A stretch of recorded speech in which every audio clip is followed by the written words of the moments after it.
ಮೊದಲಿಗೆ ರಾಜ್ಯ ಕಾಂಗ್ರೆಸ್ನಲ್ಲಾಗ್ತಾ ಇರುವಂತಹ ಕುರ್ಚಿ ಫೈಟ್ ವಿಚಾರ ಸಂಬಂಧ ಒಂದು ಕಡೆ ಸಿದ್ದರಾಮಯ್ಯನವರು ನಾನೇ 5 ವರ್ಷ ಸಿಎಂ ಅಂತ ಹೇಳಿದ ನಂತರ ಡಿ.ಕೆ. ಶಿವಕುಮಾರ್ ಅವರು ಟೆಂಪಲ್ ರನ್ ಅನ್ನು ಶುರು ಮಾಡಿಕೊಂಡಿದ್ದಾರೆ. ಈ ಕುರ್ಚಿ ಫೈಟ್ನ ಮಧ್ಯೆಯೇ ಸತೀಶ್ ಜಾರಕಿಹೊಳಿ ಅವರು ಪರಕಾಯ ಪ್ರವೇಶ ಅನ್ನೋ ರೀತಿಯಾಗಿ ಬಂದು ಸ್ಟೇಟ್ಮೆಂಟ್ ಕೊಡ್ತಾ ಇದ್ದಾರೆ. ಹೊಸ ಬಾಂಬ್ ಸಿಡಿಸ್ತಾ ಇದ್ದಾರೆ.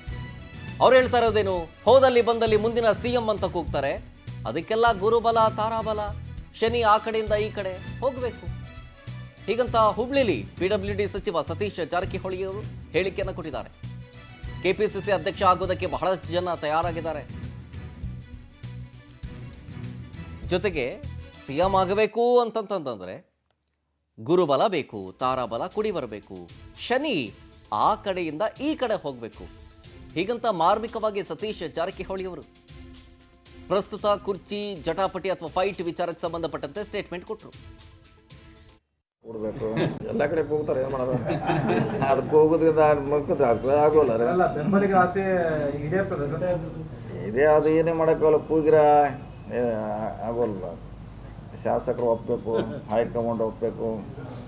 ಅದು ಇನ್ನೂ ಮುಂದಿನ ಹಂತ, ಅದು ಈಗಲ್ಲ.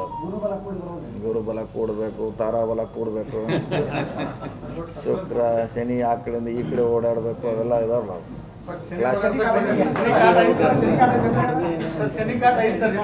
ಇದ್ರು ಇರ್ಬೋದು, ಹೇಳಕ್ಕೆ ಎಲ್ಲ ಕಡೆ ಹೋಗ್ತಾರೆ, ಏನು ಮಾಡೋದು? ಅದಕ್ಕೆ ಹೋಗೋದ್ರಿಂದ ಆಗೋಲ್ಲ.